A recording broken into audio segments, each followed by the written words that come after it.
గురూజీ, ఈ మధ్యకాలంలో మంచి మంచి వాళ్ళందరూ చనిపోతున్నారు. దేవుడేమి పట్టించుకోరంటారా?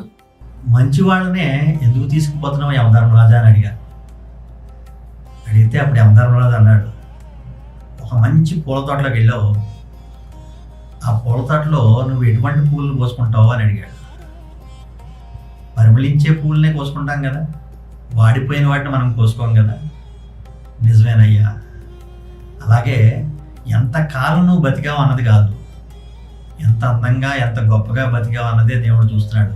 అలాంటి పరిమళాలనే ఆ దేవుడు తొందరగా తీసుకెళ్తున్నాడు. నువ్వు ఎంతకాలం బతికితే ఏంటి, నువ్వు ఏ సేవ చేయనప్పుడు.